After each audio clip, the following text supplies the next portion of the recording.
suka sangat Viviana. You know kenapa saya suka? Sebab dia sangat pandai bercakap. Viviana. Bukan pandai kelentong tak bukan pandai kelentong, pandai bercakap. Dan walaupun kejadian Viviana macam ni, kejadian seperti ini, you tahu tak? Tapi dia sangat profesional. Saya respect. Ayo, kita jarang tak dapat introduction yang macam ni. Sebab tu kita tak suka bagi introduction sebenarnya.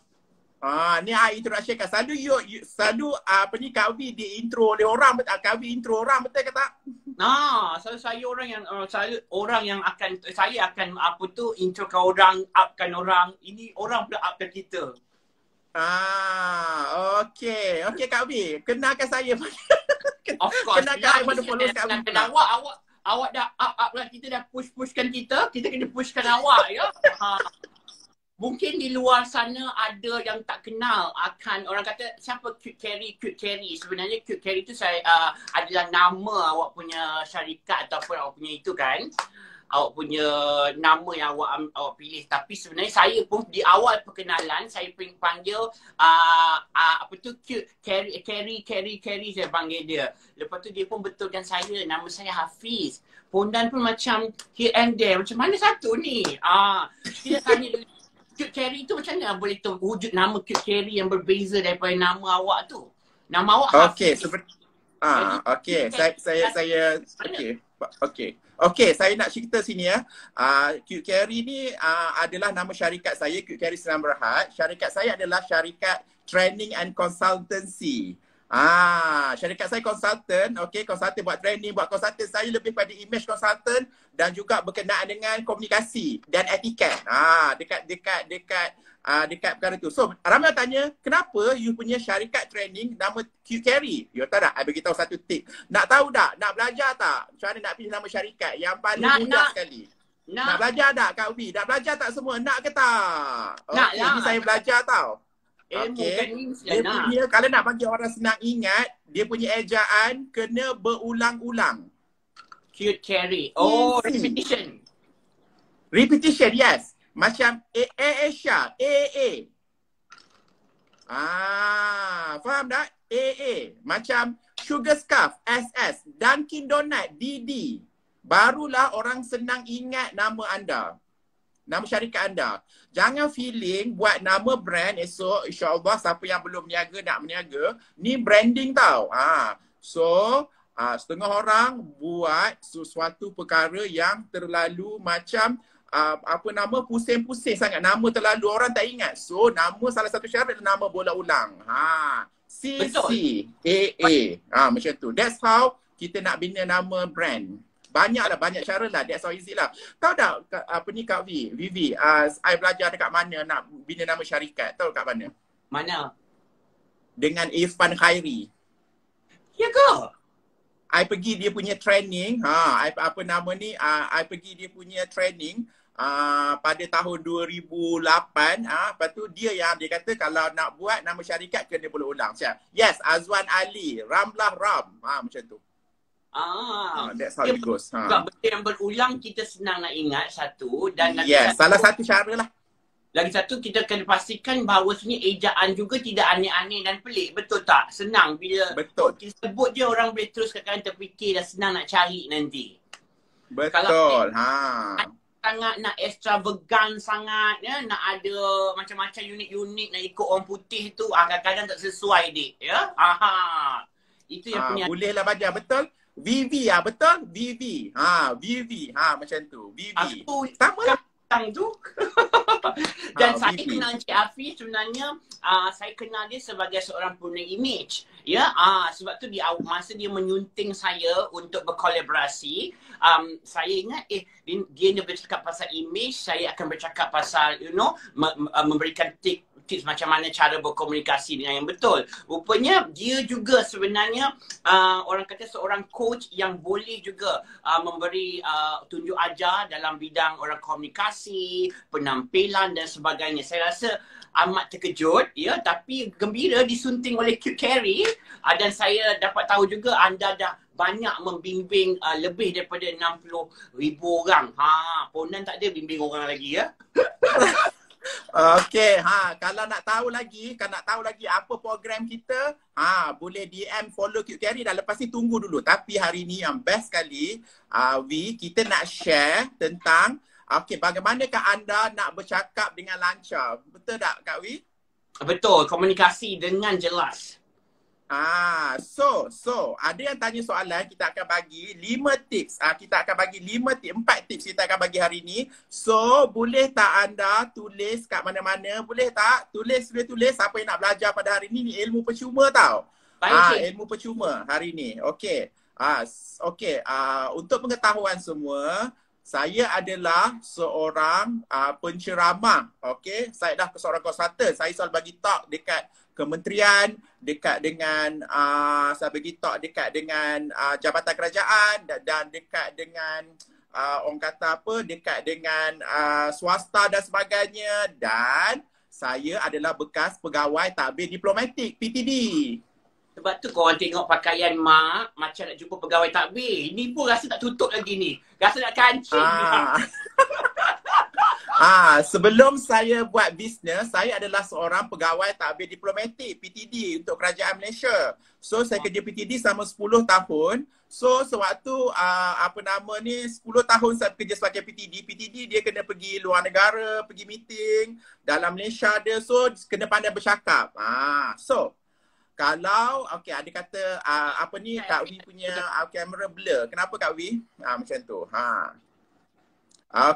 Saya bekas PTD selama 10 tahun daripada 41 sampai 48. You tahu tak? Salah satu sebab one of the reasons kenapa kita tak lancar bercakap adalah disebabkan nombor 1 adalah sebab tak faham isi. Faham tak? Tak faham isi. Maknanya you tak faham you punya topik yang nak dicakapkan.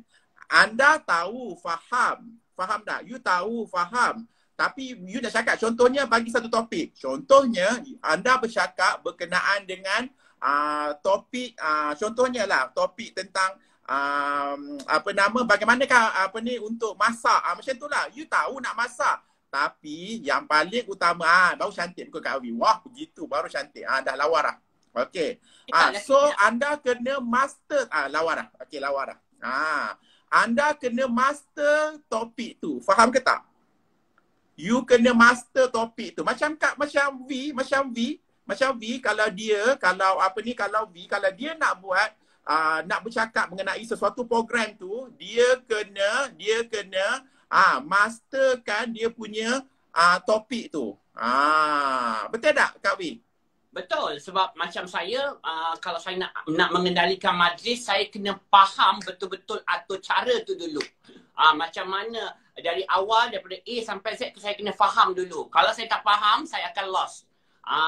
Tak perlu cakap pasal yang kata poin-poin kecil dekat dalam event tu, tak perlu. Saya perlu tahu dia punya perjalanan tu dulu. Kak V, ada orang cakap you punya, I think you punya blur balik lah, you punya kamera. Sekejap. Okey. Okey. You kena betulkan balik. Dia orang nak tengok muka you yang cantik tu. Okey. Okey. So you kena masterkan topik tu. Okey. Okey, faham tak? So waktu kalau anda nak bercakap, anda kena Kak Anu cakap terus blur. Ada orang ni ke? Okay. So boleh follow Cute Carry. Siapa nak follow saya banyak bagi tips dekat saya punya Instagram. Okay, dengan Facebook. Okay. Viviana live. Sebab dia ada problem kot dengan dia punya ni. Okay guys. So sekejap lagi Viviana masuk. Okay, tunggu sebentar saya masuk. So saya nak sambung sini sekejap lagi. Tunggu lagi Viviana masuk. I'm sure you sedang menunggu berkenaan dengan Viviana. So saya nak bagi tahu saja. So untuk anda lancar bercakap, perkara pertama adalah anda kena master dia punya okey, lugalah Viviana. Kena master. Okey. Sudah masuk dah. Okey, Viviana, saya dah approve dah. Okey, mana Viviana tak keluar lagi. Okey. Dah. Muncul dah. Ya, muncul dah. Okey. Okey, dah clear kan? Clear tak guys? Dah clear? Clear ke tak? Alamak, blur lagi. Kenapa blur-blur? Kami kenapa blur Kenapa blur? Tak tahu kenapa. You guna phone ke you guna apa? Guna phone I guna wifi. Oh, you guna phone ke you guna kamera itu? Oh, I guna phone. Phone tak tahu kenapa. Asal you kena adjust itu kot. Dia macam tak clear. Tak clear? Clear. Tak pernah pun. Tadi clear. Ini biar. Tadi clear. Okey. Sama je dia punya ni. Okey. Blur lagi. Asal dia adjust. Macam tu. Kena kat Villa dulu. Okey. Handphone tak canggih ke? Okey. Nangis pun dah, handphone tak canggih sudah. Clear dah. Okey, clear. Yes, clear. Betul Yes, clear balik. Dah clear balik. Phone tau. Okey, clear balik. Okey, clear balik. So, clear balik. Okey. Okey. So, apa nama ni? Okey, so V, boleh tak terangkan berkenaan dengan tadi tu, topik pertama tu yang kenapa kena faham isi tersebut tu ke? Cakap sikit. Kenapa kena faham? Pada saya itu adalah penting. Kalau awak tak faham susur galur ataupun apa yang ingin awak sampaikan. Macam saya adalah atur cara. Macam kalau Afi dia nak bercakap tentang sesuatu, dia kena tahu dia punya hala tuju dia ke mana supaya dia tidak menyimpang, dia tidak meraba-raba ke tempat lain. Itu yang jadi macam you akan dekat atas pentas, you cakap membebel tak kena pada tempatnya. Jadi pentingnya untuk you faham, satunya you ada fokus you yang tertentu. Macam kalau you nak buat introduction, just focus on introduction dengan salutation. Tak payah you nak meracau, nak fikir nak buat lawak lah time itu, nak fikir nak tambat hati. Tidak. Sebab pembukaan pada saya kalau setiap majlis is very simple. You buat pembukaan you buat you punya salutation. Kalau you ada, you faham tentang atur cara tu, you takkan menggagau lah pada saya. You nampak very systematic, teratur, you tak kelang kabut, you punya orang kata nervous pun berkurangan kalau you tahu you punya direction. Kak V tak okey balik. Kak V adjust sikit. Blur balik. You very blur. Suara okey. Very blur. Okey. Very blur.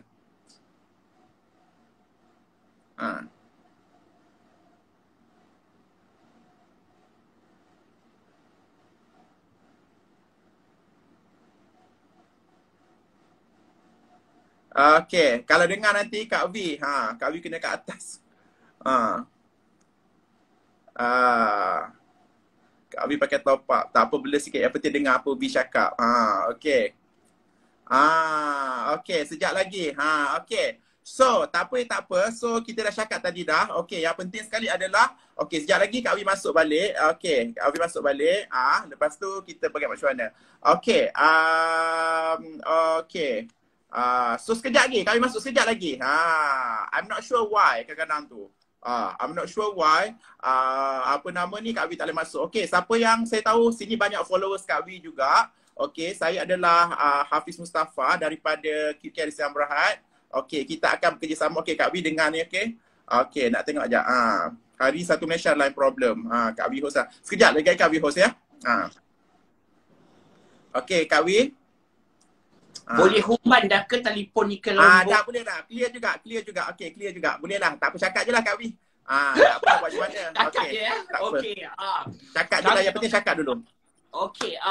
Pada saya, tadi saya berhenti di arah tujuan kita di mana kita perlu faham susun atur ataupun atur cara setiap program. Kalau kita nak memberikan ucapan ataupun kita coach suatu kelas, pada saya, you kena tahu you punya direction pada hari itu.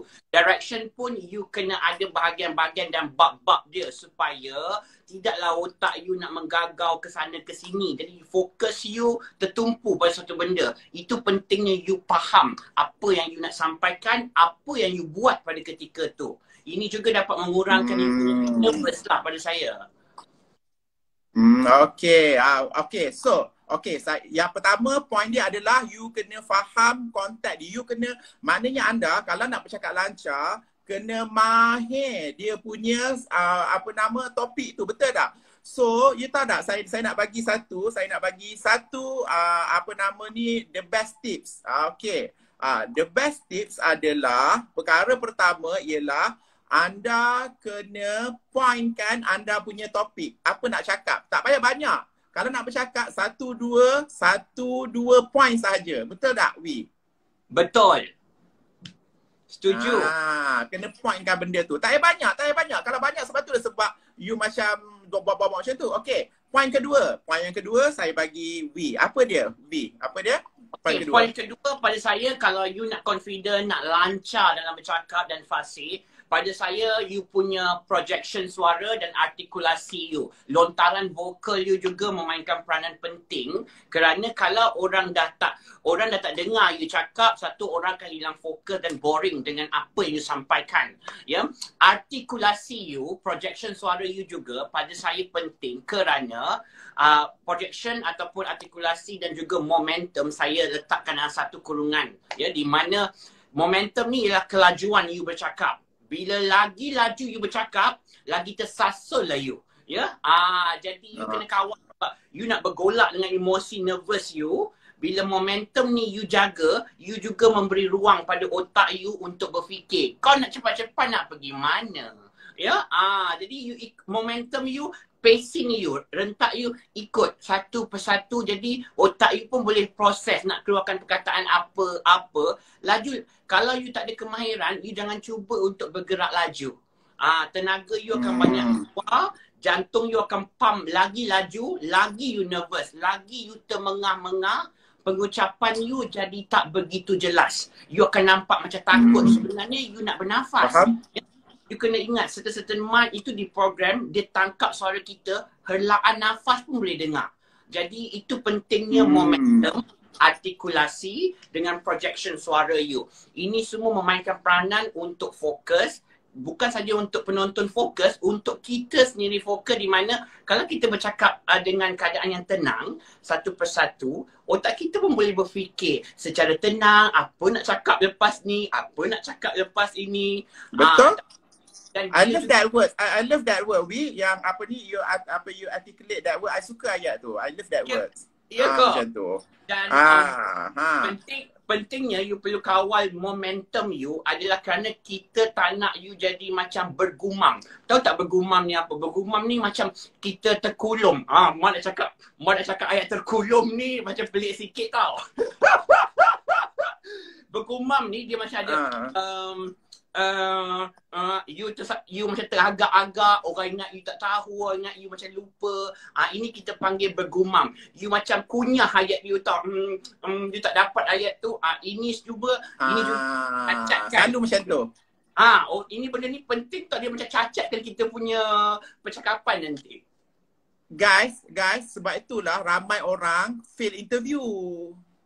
Yes. Sebab inilah. Sahabat saya, salah satu topik yang saya selalu bagi kepada saya selalu dijemput oleh universiti. Satu Malaysia saya dah pergi dah, Kak V.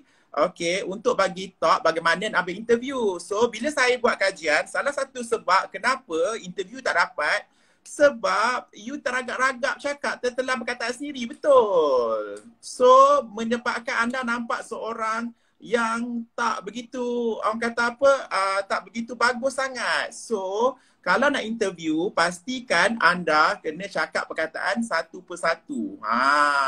Faham? Sebab tu banyak fail interview. Bila fail interview, bolehlah cakap apa ni, orang dalam lah, apalah, mungkinlah ada orang dalam. Ada orang kata ni lah tak betul lah, apalah orang ni, apalah. Disebabkan the reason kenapa fail interview, sebab benda ni ramai orang tak tahu. Betul. Yes, itu yang kita bagus ilmu ni boleh apply untuk next interview. Betul. Anda kena cakap satu persatu. Benda ni bukanlah boleh belajar dalam satu masa. Dia kena berlatih lah. Berlatih depan kamera, berlatih dengan kawan-kawan. Lama-lama, you okey lah. Okey, yang ketiga, saya nak bagi tahu tips sekarang ni. You tahu tak kenapa anda tak lancar bila bercakap? Overthinking. Tahu tak? Overthinking. Tahu tak overthinking? Overthinking adalah bermaksud anda terlalu fikir apa orang lain cakap. Orang ni kata apa, orang tu kata apa. Contohnya guys, kalau dekat live ni, kalau saya fikir sangat apa orang mengata kat saya dengan Kak V, saya pun tak boleh nak bercakap secara tepat. So the first thing is jangan overthinking. Betul. Faham tak? Contohnya kan, sewaktu saya masih bertugas sebagai PTD dulu, okay. Once saya dah start, contohnya saya nak kena present paper. Saya nak kena present paper ke? Okay, saya nak present paper masa tu. Once saya dah start overthinking, habis. Bos kata apa, bos ni kata apa, bos ni marah, habis. Saya preparekanlah apa-apa pun saya punya slide show, PowerPoint. Once saya overthinking, habis. Anda terlalu fikir apa orang kata sampai you tak boleh nak bercakap. Sebenarnya orang tak kata pun. Betul tak Kak Wi? Betul. Macam Hafiz cakap tadi tu, macam kalau kita baca apa yang orang tulis dekat live ni, dia akan buat kita down, buatkan kita drop. Sebab kita akan rasa, sebab kita tengah fokus bercakap, tiba-tiba you baca sesuatu benda yang kemungkinan you tak suka. Ataupun kalau kita ada live audience, kita tengah bercakap, kita tengok muka kakak tu tengok pondan macam ni berkerut je. You akan drop kan macam dia tengok kan.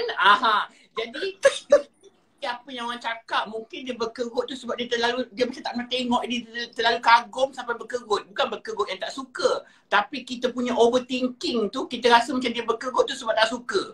Jadi orang kata pemikiran yang overthinking ni you kena buang. You kena anggap macam you di atas pentas tu orang datang nak tengok you. They have no choice. You kena letak macam tu. Nak tak nak diorang kena dengar juga kita cakap. Jadi bila you letak macam nak ke diorang dengar aku cakap diorang nak ke tengok aku betul. Ini semua kata Hafiz, ini semua akan mempengaruhi kita punya percakapan nanti. Betul. Jangan overthinking. Boleh tak? Tadi saya banyak ada yang cakap kat saya takut orang kata apalah, takut kena kecam lah. Jangan. You tahu tak, manusia you buat baik macam mana pun dia akan kecam juga. Faham tak? You buatlah macam mana pun, dalam 10 orang tu, okay macam ni tahu saya punya kehidupan Dalam 10 orang, contohnya dekat office anda, dalam 10 orang, jika 2 orang mengumpat you, maknanya 2 orang ni bermasalah. Sebab dia mengata you kecam you. Dalam 10 orang dekat office you, jika 2 orang yang mengata you, maknanya tu 2 orang tu yang salah. Jangan kisah 2 orang, fokus pada 8 orang lagi. Tetapi jika dekat office anda 8 orang mengata anda 2 orang je baik, anda yang bersalah, you all yang bersalah. So perbaikilah diri. Itu yang saya buat. Dalam bisnes ke dalam apalah, you tak boleh nak minta orang semua suka you baik macam mana pun. Alah, dengan dengan saudara mara pun bukan semua saudara mara boleh suka kat kita. Betul tak Kak V? Betul, saudara mara mak ada depan baik belakang kutuk pun. Even though I tahu, tapi bila kita jumpa depan dia, kita act macam kita tak tahu benda tu. Kalau kita tahu, lagi dia cuba untuk tekan kita ke bawah. Jadi kita anggap yang kita tak tahu. Kita nampak orang tak suka kita, kita buat dah tahu, kita buat hal kita. Jadi confidence tu akan datang dengan sendirinya. Jangan fikir sangat orang mengata. Jangan fikir sangat orang mengata. Dia orang akan mengata. Apa tu, ada orang tanya soalan, Hafiz, dia kata benda-benda ni kita boleh ke membantu hilangkan stage fright kita? Okey. Sejak Ana cakap dia. Tapi kalau 8 orang tu berkelahi dengan benda negatif macam mana? You tahu tak? Kalau dalam office anda ramai sangat orang yang kata negatif, you tahu tak? Kebenaran akan muncul. Betul tak? Begitu. Oh ya. Betul. Tak boleh. Okey, fantastic. Saya tak setuju. Bukan you baik, tak payah baik sangat buat sangat di sini. You tahu tak, it's better to be good. Betul saja. Good tak apa, baik pun tak apa. Kalau you tahu tak, apa saya pun tak muda sangat hidup saya. Nothing wrong dengan statement you tu. Buatlah baik dengan orang.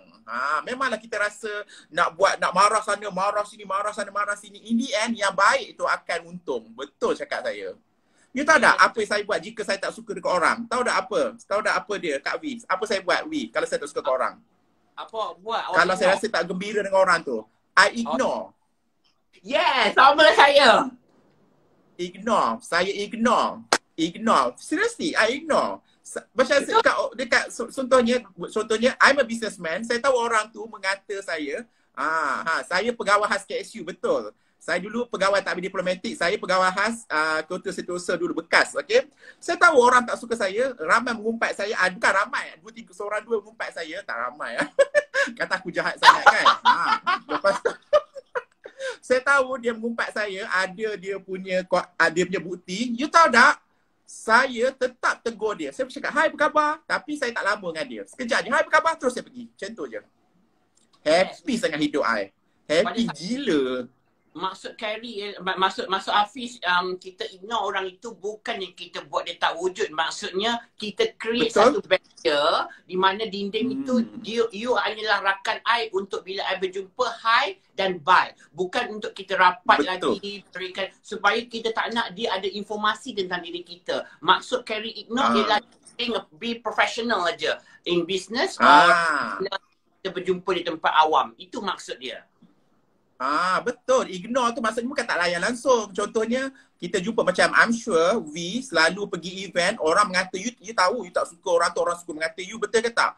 Kalau you duk fikir pasal dia, waktu nak bercakap pun dah macam, dia mengata aku ke, betul ke tak? So apa kita buat adalah, saya nak jawab tu, jangan jangan terus orang kata apa, benci dia, baik tu tak. Apa buat adalah ignore je. Betul. You must ignore them. Ignore maknanya hi, betul tu. Fantastic, betul tu. Bye. Hi, bye je. Itu saja. Hi, apa khabar? Baru sampai ke? Habis. Itu saja. Itu yang saya buat. Saya sangat happy hidup saya macam tu. Pada saya, macam apa yang Hafiz praktikkan dan saya praktikkan ialah kita cuba melimitkan informasi tentang diri kita disalurkan kepada dia. Lagi banyak kita dekat dengan dia, lagi banyak kita berbual dengan dia, lagi banyak benda dia tahu untuk dia ubah-ubah bercerita di belakang kita. Jadi kita nak limitkan benda itu supaya tidak menjadi lebih teruk. Ignore di sini you kena ingat bukannya kita sombong. Betul, faham. Kita nak orang kata bongkar atau apa, kita bukan nak revenge pun, kita nak limitkan diri kita supaya terus dia nak bercakap benda buruk. Hafiz kan? Betul. Limitkan hubungan. Contohnya kalau boleh jangan follow dia kat media sosial. Kalau dia follow kita tak apa. Betul ke tak? I tak follow. Kalau orang I tak suka tu je lah. Sebab sebab apa saya buat macam tu, V? Sebab saya adalah businessman. I'm a businessman. Saya banyak nak fikir pasal bisnes lagi, dengan staff lagi, dengan saya punya macam-macam, buat bisnes sana, bisnes dengan PKP lagi sekarang ni, daripada aku nak fikirkan orang mengata I. Betul. Betul. Yes, kita kena ada boundaries. Betul. Limit conversation with haters. Betul. Limitkan hubungan. Tapi saya tak gaduh. Saya tetap hi. Saya kalau tak suka je, saya terus hi. Sebab, you tahu tak, kalau contohnya anda dalam meeting tu dekat office anda ataupun dengan team anda ke, anda mungkin dalam 10 orang dalam meeting tu, seorang dua yang anda tak berapa disuka. You tahu tak orang yang tak berapa disuka. Rico Rinaldi, kalau tak tahu, Kit Carrie dia dulu adalah blogger fashion paling ditunggu. Zaman dulu Rico, I blogger fashion. Okay. Rico sibuk dah ambil gambar, nak inject. Boleh saya ambil gambar, nak inject cik. Tengok video dia. Okay, teruskan ke Hafiz. Okay, so ingat tau guys, contohnya kalau dalam mesyuarat you kena present apa-apa ke dalam apa ke, you tahu dalam mesyuarat tu orang tak suka kat anda, seorang dua tak suka dekat anda, jangan fokus kat dia, jangan tengok muka dia sangat, tengok macam tu je, dah tengok lain, jangan fokus. Kalau you fokus kat dia, memang you tak lancar bercakap. Itu yang saya buat. I don't care. Dan saya Alhamdulillah bila saya buat macam tu, dulu saya pun masa zaman muda dulu, saya pun ada perangai macam nak benci orang sana, nak benci orang sini, muda-muda kan, betul tak? Lama-lama bila saya dah belajar, this is how kita set our boundaries, kita set punya sempadan kita, saya punya hati happy sangat. Dan saya tak kisah orang kata apa katalah. You tahu tak? Contohnya saya tengok walaupun dia macam ni, saya tengok followers dia tak ada kutuk dia sangat. Wah, gitu. Ada juga kutuk, tapi tak kutuk dia sangat. Sebab dia positif. Macam tu je lah. Kalau you positif, orang positif balik, betul tak? Betul, tak adalah tulis lambakan bapuk, tak adalah ya. Tak ada. Orang nak kutuk juga, macam tu je lah. You kena positif. Lepas tu saya dengan klien saya positif. Okay, apakah tips seterusnya? Bagaimanakah nak bercakap lancar? Okey, nak bercakap lancar, okey. Sebagai seorang, tak kisahlah kita cakap dari sudut pengacara ke, dari sudut you nak buat coaching ke, you nak bagi talk ke, apa-apa orang akan nampak you punya penampilan dan gerak tubuh you. Ya, ini penting, gerak tubuh. Di mana daripada gerak tubuh you, pun dia orang boleh tahu you nervous. Dan bila you nervous, orang dah nampak you nervous dan orang akan fokus dekat you untuk mencari salah you. Dan you sendiri pun tak selesa dengan diri you. Masuk tangan kat poket, you lebih memikirkan macam mana nak berdiri, macam mana nak letak tangan dekat mana. Benda-benda tak selesa ni, dia dapat mengganggu pada saya, dia dapat mengganggu you punya pengucapan. Sebab you kena ingat, you nak ingat atur cara, you nak ingat konten yang you nak sampaikan. Bukan masanya lagi untuk you nak betulkan cara you berdiri. Kalau yang jantan, kunyit lah kalau ada masalah ni, nak nampak jantan bila talk. Nak nampak sadar. Dia takut dia punya pecah lubang kan. Bukan masa nak fikir benda tu. Benda ni you put aside. Di mana kita punya posture untuk bercakap dengan lancar. Kita perlu macam masa ni lah kau nak mendabik dada ke, open up yourself, ya, tegak supaya nampak confident. Bila orang you akan nampak orang akan fokus dekat you dengan cara yang confident sebab you pun berdiri dengan keadaan yang confident. Setengah orang dia tak boleh berdiri statik. Saya faham. Kalau ikutkan daripada segi kaji selidik, kita kena pacakkan diri kita stand still supaya orang boleh fokus. Tapi saya akui saya bukan orang macam tu. Orang kata kalau kita swing here and there sambil bercakap, orang tak fokus kan? Tapi saya berbeza. Walaupun saya bergerak ke kiri ke kanan, saya tidaklah menggelupur macam cacing kepanasan. Saya bergerak daripada one point to one point untuk melegakan saya punya nervous itu. Setengah orang kalau dia berdiri tegak je, dia akan nervous. Saya faham. Ya, ada setengah kaji selidik mengatakan you kena stand still for people to focus dengan you. Tapi pada saya, you boleh stand still kalau you rasa situasi itu dapat melegakan sedikit you punya nervous. Tapi kalau you rasa you perlu bergerak, pastikan hanya satu langkah saja. Maksudnya from one point to one point. Jangan bergerak ke sini. Satu langkah je. Okey, faham? Itu satu langkah je. Akan mengganggu. You nak bercakap pun kadang-kadang mak you lari bila you bergerak. Kan you dah nervous, tangan you goyang-goyang lagi. Benda-benda ni kan mengganggu. Tapi kan, tapi mungkin kita berbeza kot. Okey, berbeza sikit. We lebih kepada MC. Saya lebih kepada penceramah. I'm a consultant. Saya berjalan tak apa sebab saya memang untuk menerangkan sesuatu lain. Saya dengan dia lain. Kalau saya nak berjalan waktu macam aku dekat seminar, matilah. Betul tak? Tak boleh lah. Macam tu. We memang bagus tu.